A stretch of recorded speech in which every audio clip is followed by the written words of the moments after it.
All right. So it's now being recorded. And now I'm going to share my screen. And here it is. All right. So that's good. We put this over here. Okay. So I'm going to share it in this mode instead of full screen, because then we can see each other and we can chat. So Yeah. there's just three of us. So we can have a conversation as we go along. Very So good. this is a series which I've done on Vedanta. This is seventh and the last in the series. But even if you have not attended the earlier ones, I'll just summarize what I said earlier. Okay. The next few slides. 1 second. Yeah. All right. All right. So this just summarize what I have shared earlier. Okay. One Great. is that all the darshanas, Mm-hmm. including Vedanta, Mm-hmm. is an inquiry into reality. Mm-hmm. So it asks the question, where did all this come from? So there is the first shloka in Prashno Upanishad, where the student Katyayana asks the Rishi Pipalada, whence did all this come from? Ye sab kahan se aaya? You know, where did all this existence come from? Then even the Buddhists ask, what you see in the world, is it real or is it not real?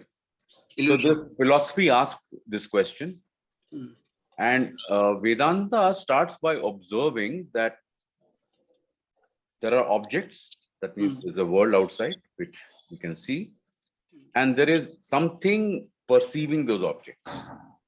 What is that something? Is it a mind? Is it consciousness? What is it? So they see that there's object and there's subject, right? And they also find that the objects are always changing. So the world outside is in a constant state of change all the time. So if you look at it over a period of time, things are born, things kind of grow up, and then things die. So all human beings, all animals, every living thing is born and dies. So that's a long-term change. And even at the micro level, in the short term also there's change. So for instance, if you look at nature, trees, the season in which it sheds its leaves, season in which it flowers, season in which it offers fruits. So there's a change going on. And even at the very micro level, that if you talk to scientists, they'll say every atom and molecule in your body is like constantly changing. So they find that the world of objects is impermanent. It is always changing, but that consciousness which perceives it is unchanging. It is a witness. So the witnessing consciousness and the changing objects are like two poles. But when they inquire further, they find that witnessing consciousness is the substratum in which everything is happening. So when you get to the substratum, that object and subject difference vanishes, and there is only that one reality of the substratum. And that substratum is substratum for all universe and even for every individual. It's the same, what they call Brahman or Atman. Okay, so this is very briefly what is Vedanta.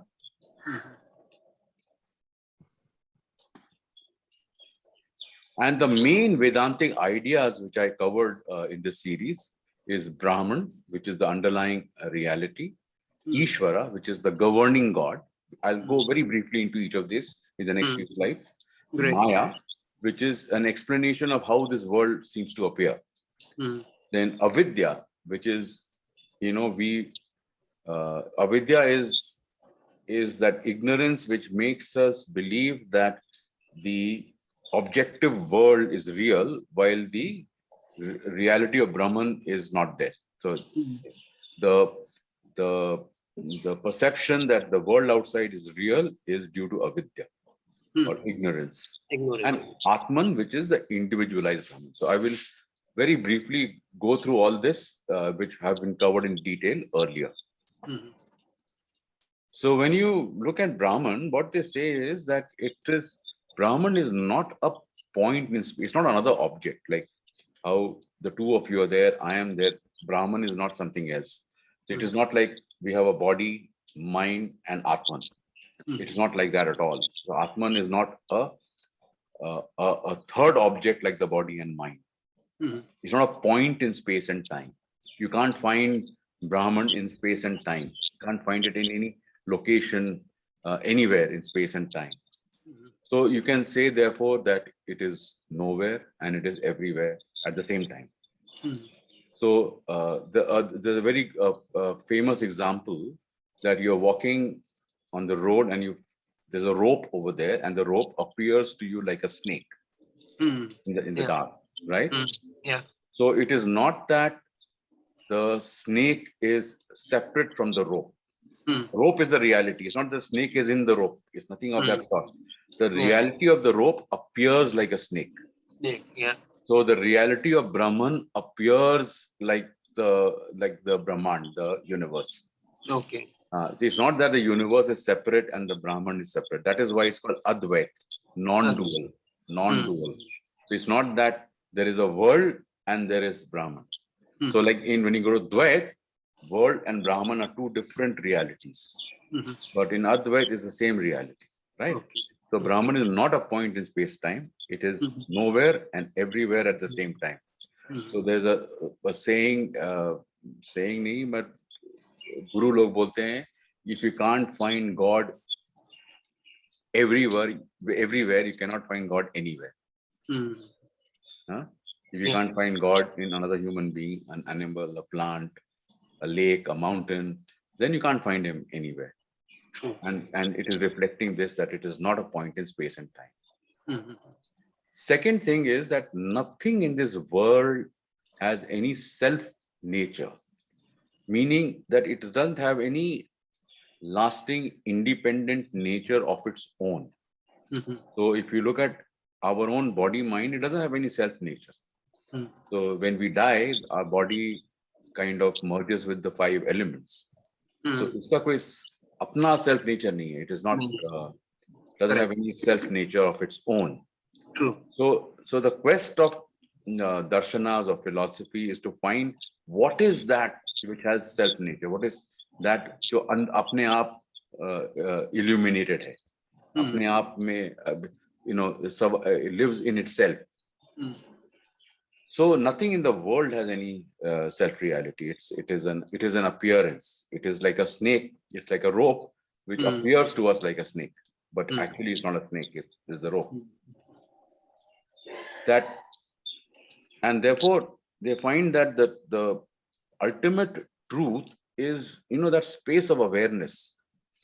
It is, like a chid akash kehte hain isko Vedanta mein, space of awareness in which everything appears to rise and disappear, and this space of awareness is what is termed as Nirguna Brahman. That is the reality. That is, in the rope and snake example, that is the rope in which the snake appears, and then when you realize it's a rope, then it disappears. The things appear, disappear, but they're all appearances. They're all fabrications. They're all like a dream. Playing in this vast thing of Brahman. And the Brahman ka koi gun nahi hota hai. That's why it's called Nirguna. It has got no qualities, no attributes. It is self-existent. It is illuminated by itself because there's nothing else to illuminate it. So that is why it's called Nirguna Brahman. However, within space-time, that is within the universe, the aspect of Brahman which is within the universe is called Saguna Brahman or Ishvara. So basically, Ishvara is a collective principle. That means take all the universe. What is the highest principle of all of us in the universe is Ishvara, right? But Ishvara is within time and space. Mm. And the universal principle, so the collective principle is Ishvara, and the universal principle is Nirguna Brahman. Mhm. And that collective principle, which is Ishvara, whenever there is pralay, that Ishvara also goes away. So it's not that Ishvara is eternal. Ishvara is very much part of this Maya Jal. Then the next question is, if the world is an appearance, the world is like a dream happening, rising and falling in Brahman, what is the relationship between Brahman and the world? So as I said earlier, that if you look at a rope, it's not that the snake is in the rope. It just appears that the rope appears like a snake. Snake. So it's an appearance, right? And therefore Brahman is and is not identical with the world. It is identical with the world. The rope is identical with the snake because the snake and the rope are not apart. So the world is not apart from Brahman. It's one, is non-dual, it's Advait. So therefore it is identical. You cannot say there's Brahman and the world. It's the same thing, right? But it's not identical at the same time because it does not change like the world. It's unchanging. So the rope is unchanging. But the snake will come and the snake will go. And this paradox of how Brahman appears like the world is, the word used is Maya. So it is inexplicable. We cannot explain why Brahman appears as the world. We cannot explain that. And therefore, the term used is the power of Maya. The power of Maya which weighs the reality.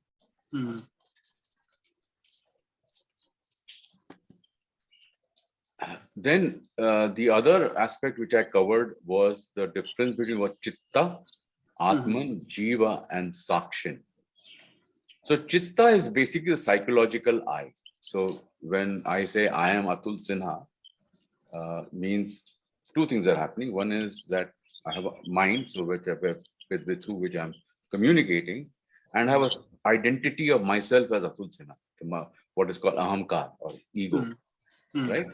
So the chitta is that, the psychological mind, the manas, buddhi plus ahamkar in Vedantic language is equal to chitta. Okay. But chitta is insentient because chitta is, as we said, all body mind is insentient. When we die, the body goes. When we die, this whole ahamkar and all goes.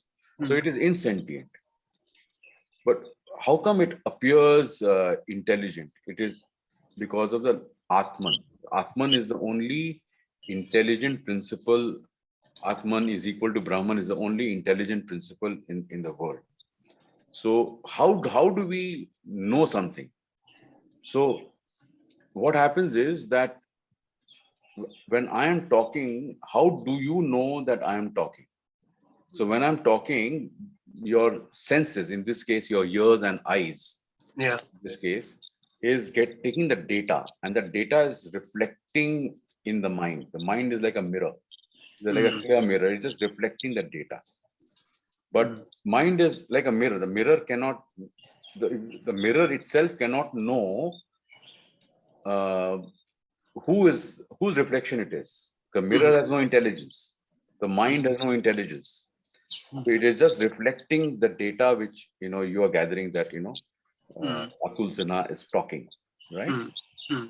But how do you know that? How do you get to know that? Because Atman, that conscious principle, the intelligence principle shines its light on that, and you say, oh yeah. So that's how you come to know. So the intelligence principle, the consciousness, it's known as consciousness, awareness, intelligence. All this is termed as Atman in Vedanta. And what's the Jiva? Jiva is Chitta plus Atman is the Jiva. So this whole sense of I am the doer, I'm the enjoyer of what I do, or I'm the sufferer of what I do, is because of this Chitta and Atman combination, right? And there's another idea called Sakshin, is that look at this picture over here. It's a slok from the one of the Upanishads. It says there are two birds, two sweet friends who dwell on the self same tree.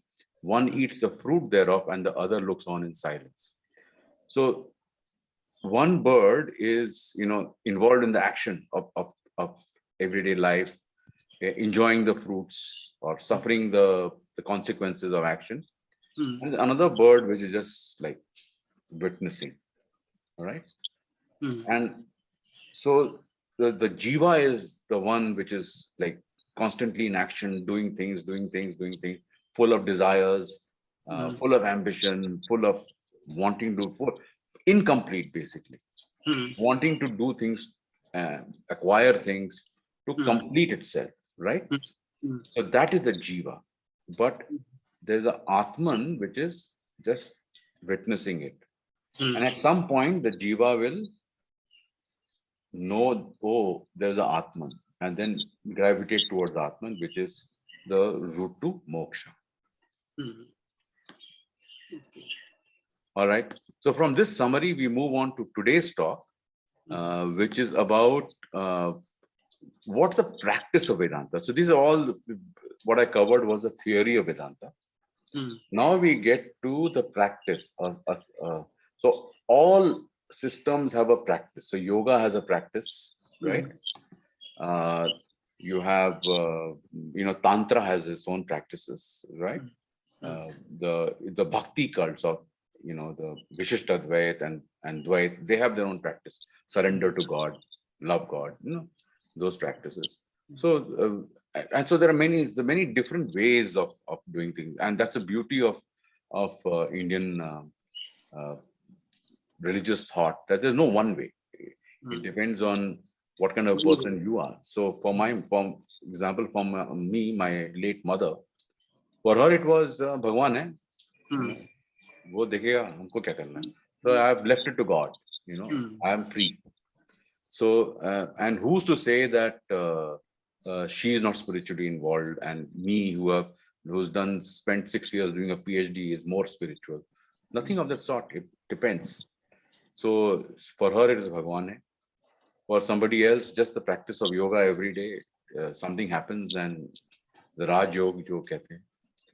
And for somebody else, will read and understand and, sit with gurus, gyan. And somebody will just do, act without any desireless action. So there are many ways of doing it. So everything has a certain practice. So what is the practice of Vedanta is what we'll cover in the next few slides. And that's the subject of today's talk. Okay. So the Vedanta has a lineage of rishis, starting with Badarayana, who was also known as Vedangas, and he wrote the Brahma Sutra. So it was very terse, and different people interpreted Brahma Sutra. And then he was followed by a very, very sharp, very good rishi called Gaudapada. And Gaudapada's grand chela, Gaudapada's chela was Govindapada, and Govindapada's chela was the great Shankaracharya. Okay.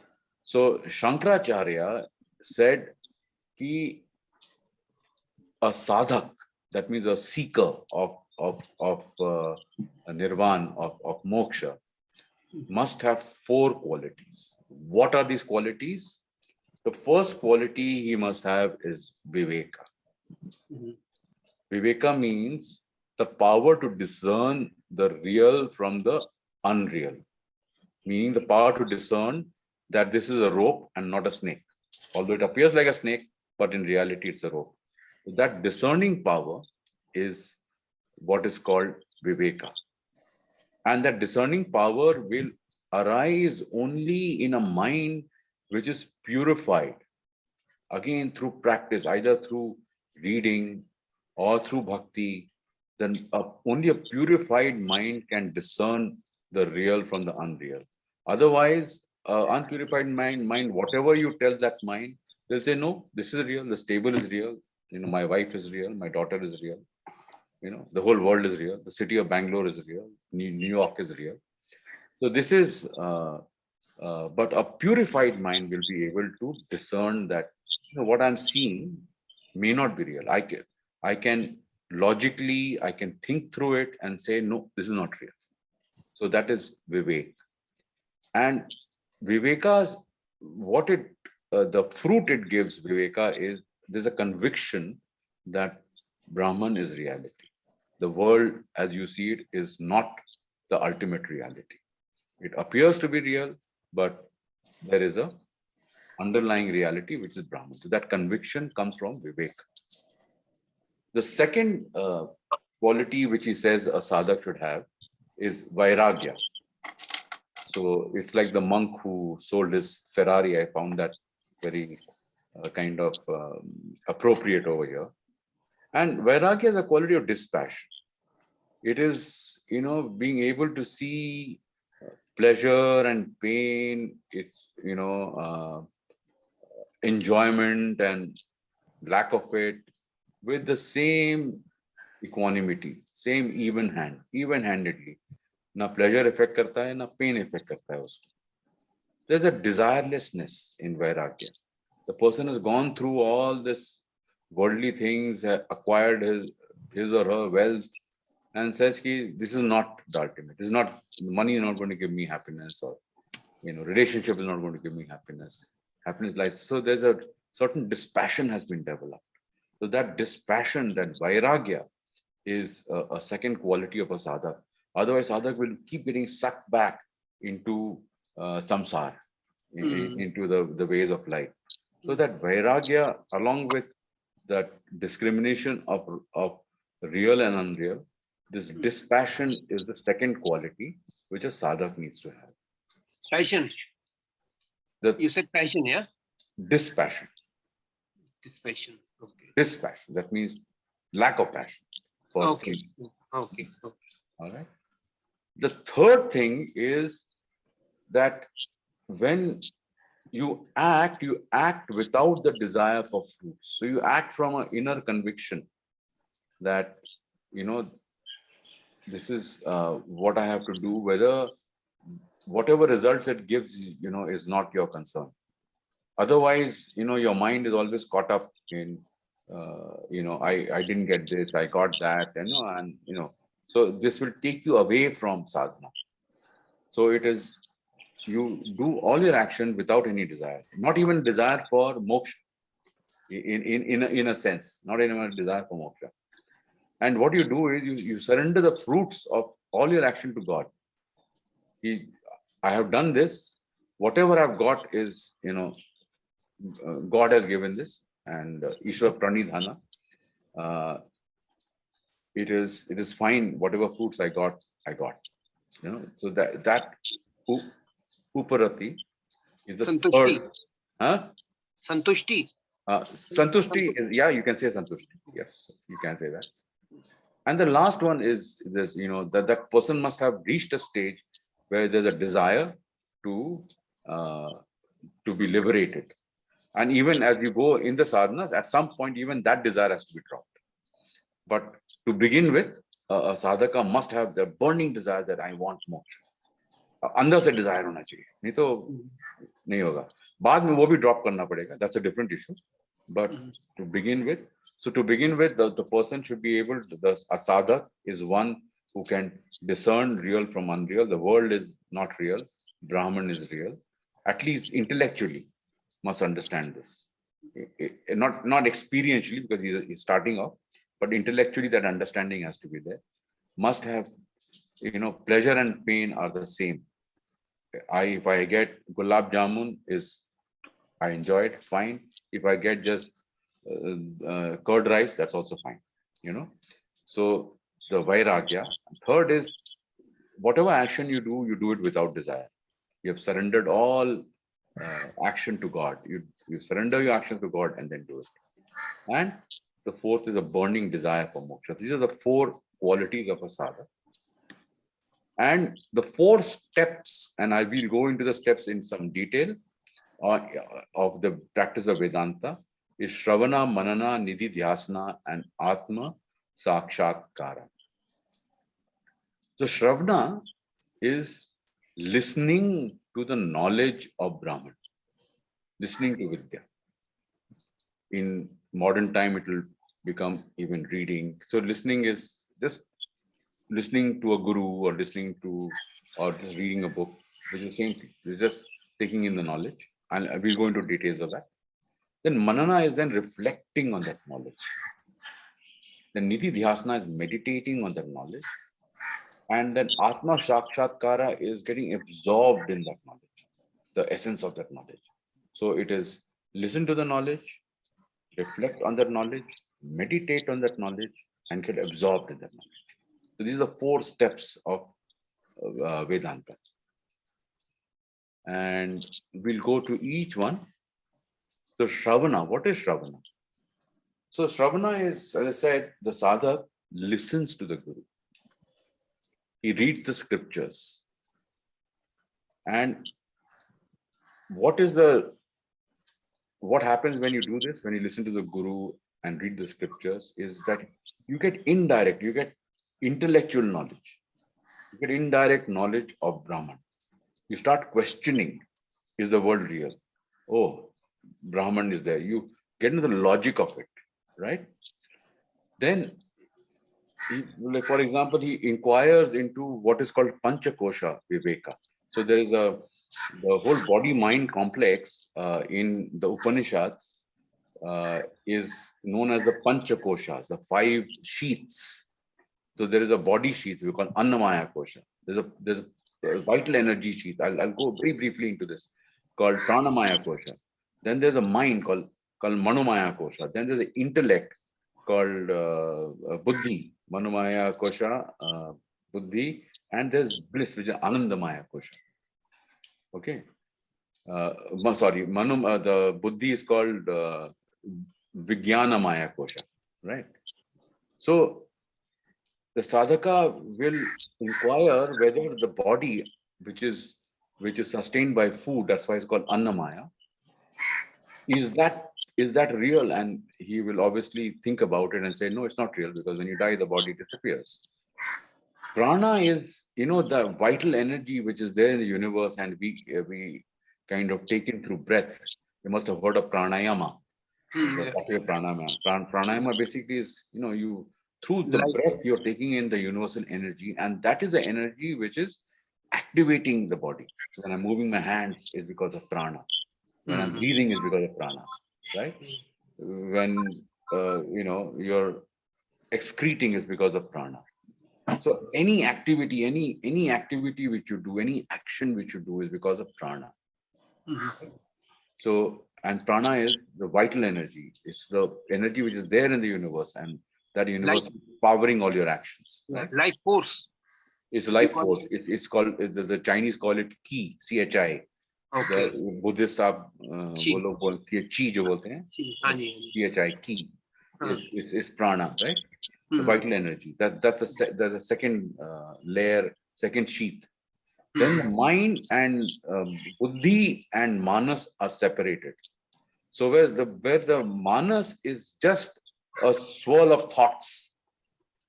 Manas is not a decision-making body. It has no discrimination. And a person who lives in manas, whatever thought is more dominant will do that. So is an impulsive person. The person becomes very impulsive, driven by impulses, has no control over itself. The Bhagavad Gita example is the 5 horses of chariot are totally out of control. Nobody is reigning in the horses. All right, because whatever thought is dominant, you will want to do that. I want to have ice cream just now. I want to have vada pav just now. I want to have chole bhature just now. Whatever it is. So the mind is just thoughts or emotion. Thoughts includes emotions and feelings. Thoughts without any discrimination. And then the higher layer called intellect, which is Vijnana Maya Kosha, Buddhi, which is a discriminating faculty, which can decide whether I should do this or not do this. I shouldn't have ice cream because I have diabetes. That is the job of Buddhi, right? So the Buddhi is the intellect. The Buddhi is the one who holds the reins of the horses. So the person who lives out of Buddhi is has a lot of more self-control, right? And the highest sheath is Anandamaya Kosha, which is your karana, your causal body. So all your past karmas, are all stored over there, right? Which is giving you all your actions and all that kind of a thing. And over there, the mind, intellect, and all have all folded up. So it is bliss because there's no activity in the mind. So Sirf Anand hai. That's why it's called Anandamaya Kocha. So these are the 5 layers of 5 sheaths. And the sadhaka can inquire into the 5 sheaths and say, none of this is real. Mera essence is that witness, that Sakshin is in none of this. Sakshin is separate from all of this. It's something else. It is so the sadhaka will inquire into all of this and say, the reality is Brahman. So, and he can also examine the waking state, dream state, and deep sleep state, and says, in all these states, what was the witnessing consciousness? That is Brahman. And what is the fruit of this intellectual knowledge? Is that the way, the power of Maya that makes you feel that this world is real is slowly lifted. So this is the fruit of Shravana. So now you at least, intellectually at least, that there is a conviction that Brahman is real, not the world. So this is where Shravana will take you. Then the next step is Manana, is to reflect on that knowledge. So you consistently direct your thought towards Brahman. And the realization happens, Tat Tvamasi. So that Brahman, you are that. That you are, Tat Tvamasi, right? And you will get a glimpse. One window will open for a short time, and you will feel that oneness with everything. That Brahman is the only one which is there. So there's oneness with everything. You feel one. You'll feel one with the earth, with the mountains, with the water, with other human beings, with animals, with nature, with everything. So that is the fruit of Manana. And Nididhyasana is meditating. So now you have got the oneness. Now you sit down and you close your eyes and you meditate. But actually the meditation happens on its own. You keep reflecting, and that reflection itself will ripen into meditation. And when that happens, all the agitation of the mind subsides. The mind becomes absolutely still, quiet, right? And then once it becomes quiet, then you can actually experience, you witness that Brahman, you witness that consciousness. You can see that consciousness. So there is still ego and consciousness, but the ego can see that consciousness. And at this stage, there are 7 vasanas which are destroyed. What are those vasanas? Vasanas are basically latent tendencies. In English, you have translated vasana, latent tendency. So the first vasana, if you continue in Nididhyasana through meditation, the first vasana destroyed is the thinking that this is my country, this is my family, this is my village, this is my town, this is my caste, this is my nationality. So all this kind of identification is destroyed because you know that everything is one, the whole universe is one, right? Second is Deha Vasana, that that whole identification that this is my body, this is my mind, this is my identity, and the attachment to that identity, the body mind goes. Then Bhoga Vasana, this is attachment to pleasure and aversion to pain. I must seek pleasures and avoid pain, that attachment is gone, right? Then the six passion, the six asura sampats. Asura sampat is what the Bhagavad Gita calls it. Which is kama, krodha, lobh, mad, moh, matsarya. Huh? Yeah. So I'm sure all of you have heard of it. I'm not going into detail, but these are destroyed as you keep on in the state of nididhyasana. This all happens automatically. You don't have to think about it. This is the fruits of nididhyasana. Then Vishaya Vasana, which is that whole desire to run after sense objects, to fulfill your senses, to kind of feed your senses goes. And then avidya, which is mistaking the body mind for Brahman, the reality. Body mind is not real. So that avidya goes. Veda Vasana, sense of difference. I am the witness of this. Here is the world. These are individuals. This is a disciple. This is a master. This is Ishvara, and so on. So this whole duality goes. Everything is one. When everything is one, there's no duality. There's no seeker. There's no sought. There's no guru. There's no chela. Nothing. At a transactional level, yes. At a transactional, so don't confuse it. At the transactional level, yes. So you have to recognize duality at a transactional level. But at the essential level, there is no bheda. And that whole bliss of liberation is to live in that non-duality. When you live in the non-duality, there's only bliss, because there's nothing. Everything is one. You are living in that light, that clear light of awareness. You're living in that. And the mind becomes a clear light of awareness.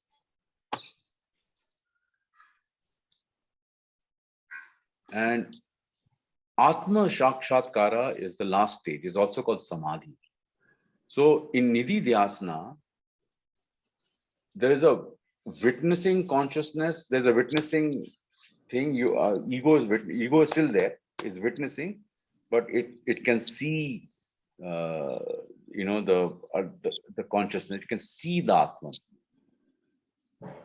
So you get the knowledge that which is the Atman is you, is me.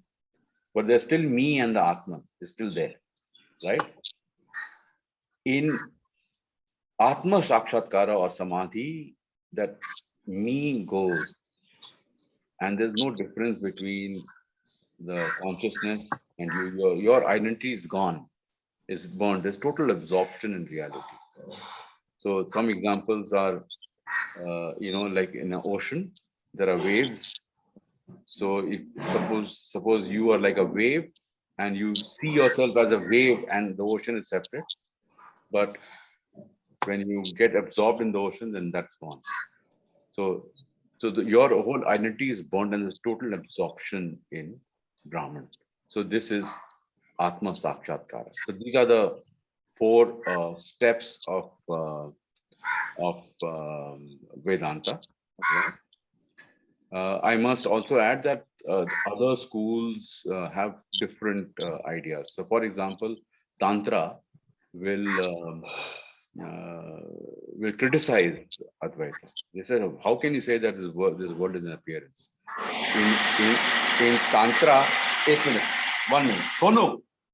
Sonu, darwaja band karo to. Sorry about that.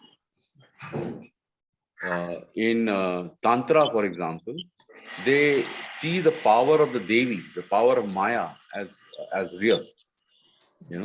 So they're very upset with all this. This is appearance. This got no reality. They say, how can it not be real? Because you need the Devi to purify you before you can get to Shiva. So Tantra says that. The Vaishnavites are very upset with Vedanta. They say, of course, the God is real. I mean, how can you not have somebody not be able to surrender to God, not being able to worship God? It's not possible. So, but this is what Vedanta is, that you start with intellectual knowledge, intellectually understand that the world is not real, Brahman is real.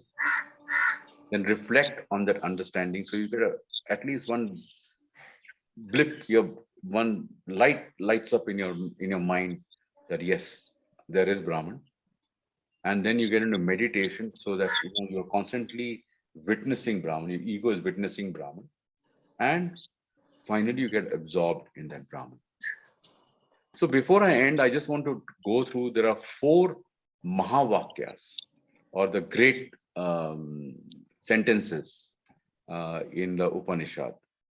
So the first Mahavakya is Pragnan Brahman, is from the Aitareya Upanishad in the Rig Veda. And it basically says that consciousness, our intelligence, is Brahman. That my individual intelligence and the universal intelligence is the same. And Brahman is all pervading reality. So this is known as the Lakshana Vakya, or the statement of definition. So it defines what is Brahman. So all intelligence in this universe, anywhere where you find intelligence, it is Brahman.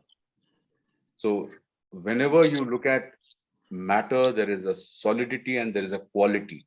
That quality is Brahman.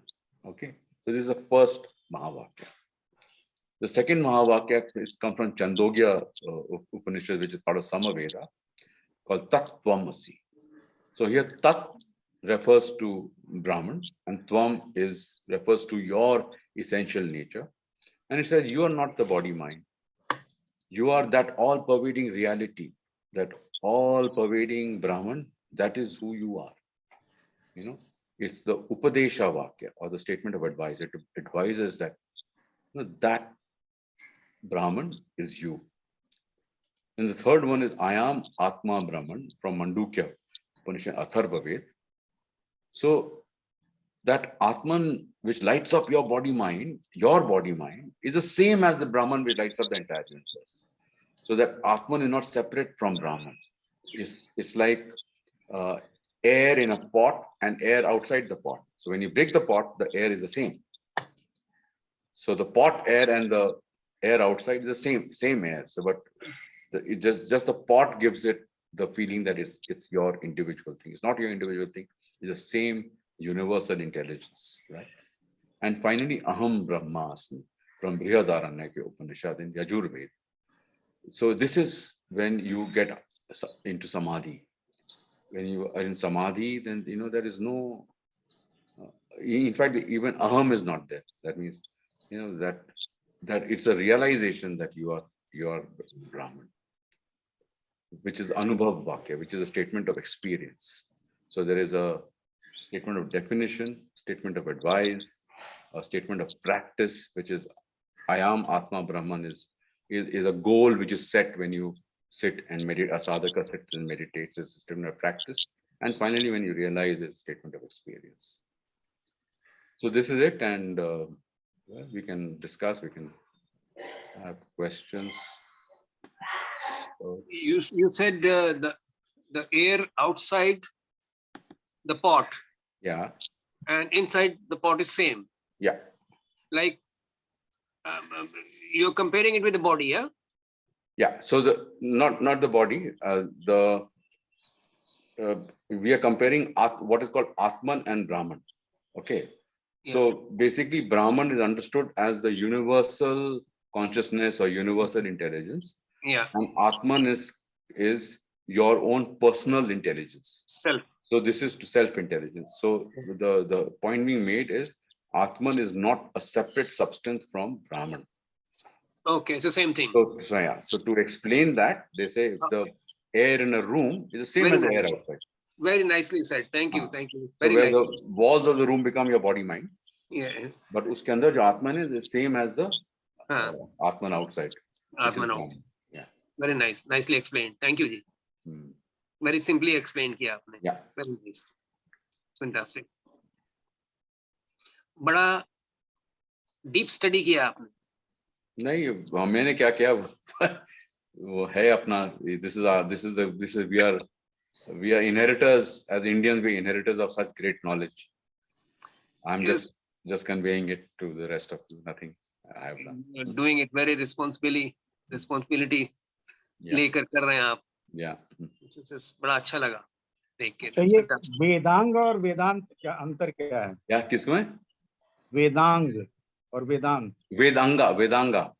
हाँ, Vedang. Vedanga is the angas of the Veda. So the Veda, the Veda book has different angas. So there is a grammar, phonetics. So those are called Vedangas. So there are 6 Vedangas. So there is Vyakarna, which is grammar.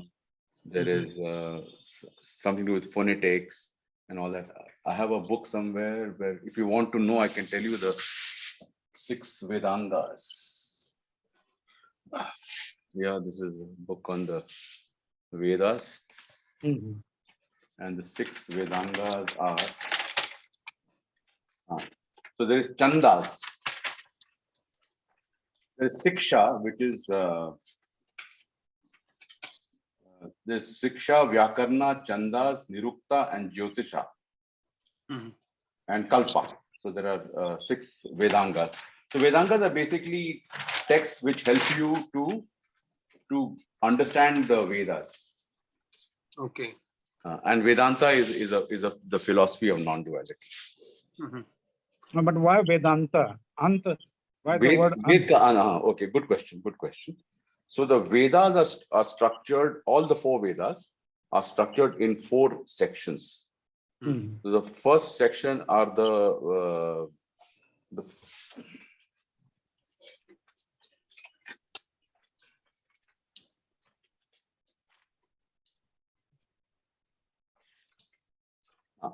So the first section of the Vedas are all the Samhita, which is all the shloks are there. That's the first section. It's called Samhita. The second section is the Brahmana, which is the ritualistic aspect. ये होमा कैसे करते हैं, ये यज्ञ कैसे करते हैं. So that whole knowledge is called the Brahmana. Then you have the Aranyaka, which is a reflection on the Brahmanas. You reflect on the Brahmanas. And the last section is the Upanishad, which is the knowledge section.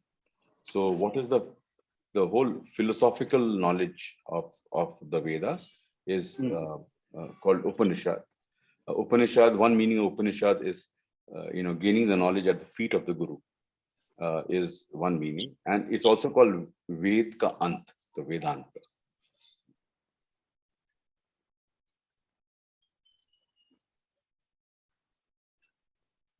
But it's a spread over a very, very large period, it appears. Because the Rig Veda, if you say, the composition, normally linguistically, it is placed at around, say, 1900 BC. That is the more the Western thing. But if you look at our own people like Vairajya, he's done a chronology. He will take the Vedas to 13,000 BC. So 13,000 BC. I don't think there is 13,000 BC any such concept anywhere in the world. It was there. No, but you read Vesi. That's why I don't get into this chronology, because then it becomes controversial. No, but the Shankaracharya period is around 7th century, 6th century, 7th century. Yeah. Shankaracharya is different. So it's such a vast, because Shankaracharya only talks about this. Basically, this Advaita. Okay. So it's like this. Other than that, where is that? Ratul, when we go into the history of the chronology of the Vedas and all that, it becomes a totally different subject. So it's not something which I am concerned with, because we get into a lot of controversies over here. So my purpose is just the knowledge of it. But just to tell you that yes, the 1900 BC was the time given by these Western scholars like Max Muller and all that. But the Indian scholars, like there's a guy called Vairajya, 1 minute.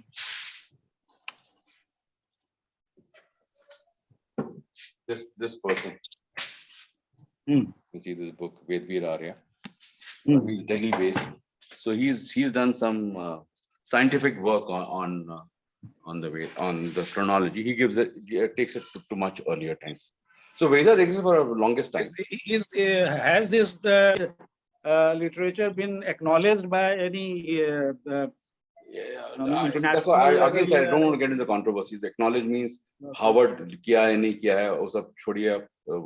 This is one knowledge. अपना Max Muller जो बोल रहा है another knowledge.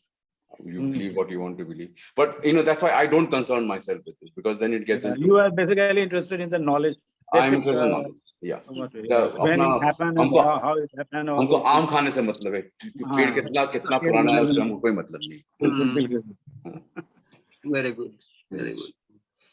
Excellent. Thank you so much for your precious time. Sorry, just before that, Pratul, you had some questions. Rajiv told me with comparing to Buddhism or something. Yeah, one more thing. That's why this chronology aspect. Why because, I was telling. Ashok ji is also a Buddhist, by the way, so he can. So Buddhism basically, when in the whole scenario where this Buddhism fits in. Where does Buddhism get in? Yeah. Nothing. The thing is, there was a time period in the development where people began. See, the Upanishads, the Bhagavad Gita, the Upanishads, the Puranas, they're all very reflective. They reflect on the truth. They have not put the truth in a logical fashion of a philosophy or something. But somewhere along the way, a need was felt by people to kind of develop a critical philosophy out of it. That means argue their position, their interpretation of the Vedas in a very logical manner. So based on that, 12 philosophies emerged in India. So out of which 6 philosophies said, I do not accept the authority of the Vedas, and the 6 said, I accept the authority of the Vedas. तो उसमें Buddhism में 4 philosophies थे, Jainism था और एक और Charvaka, which is the Indian imperialists. So they became the so-called non-Vedic philosophies, and they're called Gnostic darshan. Gnostic darshanas and Nastic darshanas. But all of them actually draw from the Upanishads, by the way. So it is a mistake to think that they don't draw.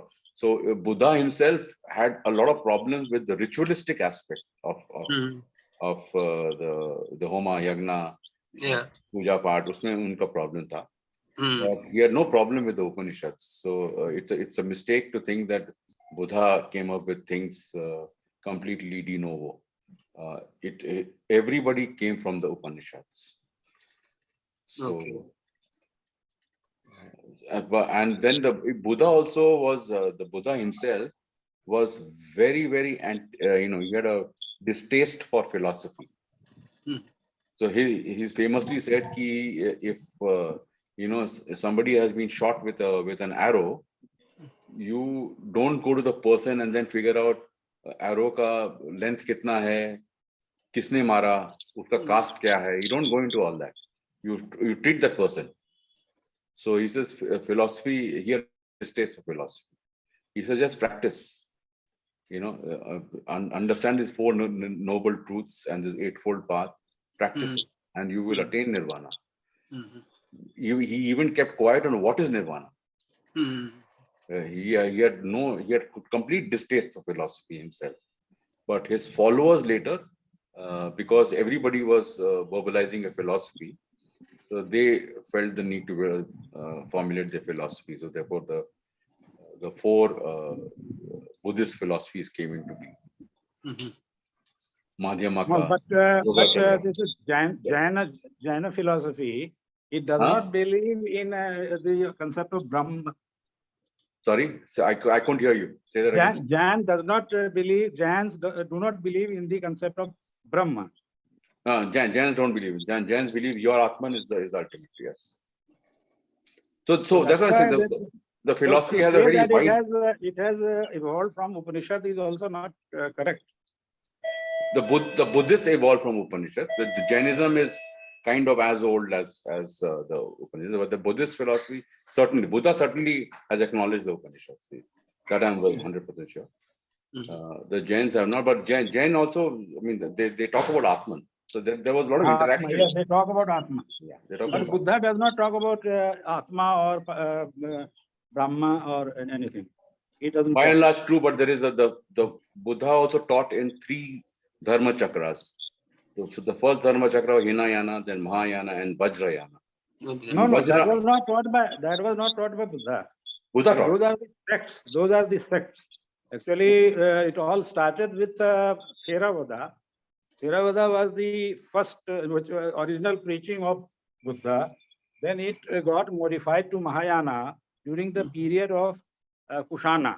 That is in the 1st century of BC. But Buddha taught these. No? Buddha taught all 3. 1st century, century AD. First he taught the first circle. First thing he taught was Hinayana. Then he taught the Mahayana.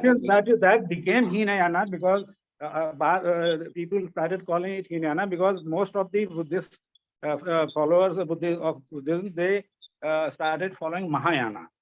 That means the philosophy in which Buddha is the Buddha's idols are worshipped. I'm sorry. I'm not talking about the practice. I'm talking about the philosophy. I'm sorry. So I'm not talking about there's a thing about worshipping the idol of Buddha and not worshipping it. There's a historical Buddha and yeah, because the original practice was to make stupas with the physical remains of the Buddhists and the Buddhas and the other awakened persons. So Buddhas also, as per their tradition, there is not one Buddha.